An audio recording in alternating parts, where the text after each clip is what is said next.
Il n'y a pas quelqu'un qui peut venir toucher ici, là. Jamais.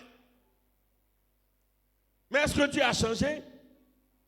Est-ce qu'il a changé? La Bible dit qu'il est le même hier, aujourd'hui et éternellement. Mais nous, il nous fait la grâce. Par le sang de Christ, il descend. Il descend où? En nous.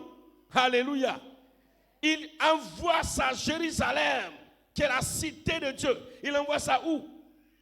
Il envoie en nous. Il envoie en nous. Il envoie la Jérusalem en nous et il nous permet de nous approcher, de toucher et rien ne nous arrive. Alléluia. Alléluia. Ô peuple de Dieu, quelle grâce que nous avons. Ce Dieu qui, sa seule présence, par sa seule présence, descend sur une montagne et toute la montagne est embrasée. Bien-aimés dans le Seigneur. Et quand toute la montagne est embrasée, personne ne peut s'approcher, même les animaux. Mais la Bible dit ici que nous nous sommes approchés de la montagne de Sion. Quand on parle de Sion, on parle de la cité de Dieu. Quand on parle de Sion, on parle de la cité chérie de Dieu. Sion, c'est un nom chéri. Alléluia. Quand Dieu dit Sion, il parle de sa cité qu'il aime. Il parle de sa Jérusalem. Il l'appelle Sion. Alléluia. De la même manière, tu as un petit nom de caresse que tu donnes à ta femme ou à ton mari. C'est le petit nom que Dieu donne à sa demeure qu'il appelle Sion. Il dit, aujourd'hui, la grâce nous est donnée de nous approcher de la montagne de Sion. Et il dit ceci encore, de la cité de Dieu vivant, la Jérusalem céleste, avec les myriades d'anges, est descendue. Et les myriades d'anges sont dans notre cœur. Aussi que la Jérusalem céleste est dans notre cœur. Mais nous ne mourrons pas. C'est une grâce. Alléluia. Alléluia. Alléluia. Bien-aimés, et c'est parce que la Jérusalem est descendue. Le tabernacle est descendu. Vous voyez, si tu veux voir le royaume de Dieu sur le plan physique, tu ne vas pas comprendre le message. Tu ne vas pas comprendre. Parce que sur le plan physique, quand on voit Jérusalem, on voit Jérusalem ici et puis on voit un temple là-bas. Non. Sur le plan spirituel, ce qui concerne Dieu, le temple, c'est aussi qui? Dieu. C'est aussi qui? Son royaume. C'est aussi qui? C'est aussi quoi? Le tabernacle. C'est aussi quoi? La Jérusalem. C'est aussi quoi? Son trône. Alléluia. Le royaume de Dieu n'est pas là et puis son trône est ailleurs. Non, non, non. C'est le même élément qui forme tout. Et c'est pourquoi dans Apocalypse chapitre 1, versets 4 à 6, Dieu dit qu'il fait de nous des sacrificateurs. Parce que le sacrificateur est appelé à rentrer dans le tabernacle.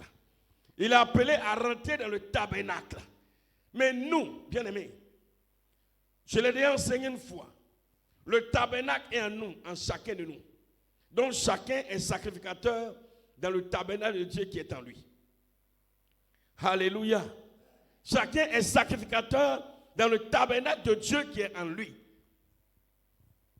Et il dit aussi, puisque Jérusalem est la cité de Dieu, mais aussi le lieu où les prophètes sont persécutés. Jésus a dit tellement de choses que le peuple ne peut pas comprendre. Jérusalem est à la fois la cité de Dieu. Dans Matthieu 23, verset 37, Jérusalem dit, le Seigneur dit, Jérusalem est la ville où on tue les prophètes, où on persécute les serviteurs de Dieu. C'est en même temps la cité de Dieu, c'est en même temps l'endroit où on persécute les serviteurs de Dieu. Quand tu es prophète, tu arrives à Jérusalem, c'est fort possible que tu meurs là. Alléluia. Matthieu 23, verset 37. C'est pourquoi il dit, quand il va dire une parole aux apôtres, dans Marc chapitre 10, Ils vont lui dire, Seigneur, nous avons tout abandonné. Maison, bien, tout ce qu'on a pour te suivre. On gagne quoi? Il dit très bien. Vous avez tout abandonné pour me suivre. Ok, c'est une bonne chose. Mais quand vous m'avez suivi, vous avez tout abandonné, je vais installer en vous Jérusalem. Et si j'installe Jérusalem en vous, n'oubliez pas qu'à Jérusalem aussi, on persécute tous les serviteurs de Dieu. Donc c'est pourquoi vous allez recevoir les biens, les maisons, tout, mais aussi avec des persécutions. Ils n'ont pas compris. Vous ne comprenez pas. Jérusalem, c'est la cité de...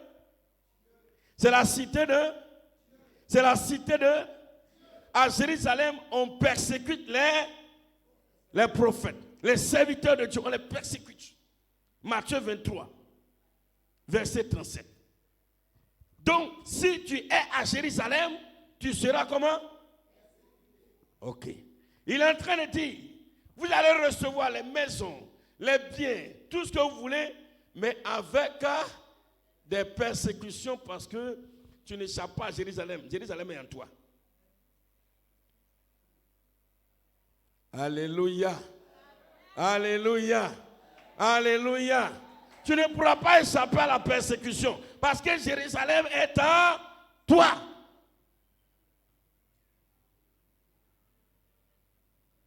Marc chapitre 10. Marc chapitre 10. Écoutons. Marc chapitre 10, le verset 28. Il dit ceci. Pierre se mit à lui dire, voici, nous avons tout quitté et nous t'avons suivi. Jésus répondit, oui, je vous le dis en vérité, il n'y a personne qui ait quitté à cause de moi et à cause de la bonne nouvelle, sa maison, ou ses frères, ou ses soeurs, ou sa mère, ou son père, ou ses enfants, ou ses terres, ne reçoivent au centuple présentement dans ce sexe-ci des maisons, des frères, des soeurs, des mères, des enfants et des terres avec des persécutions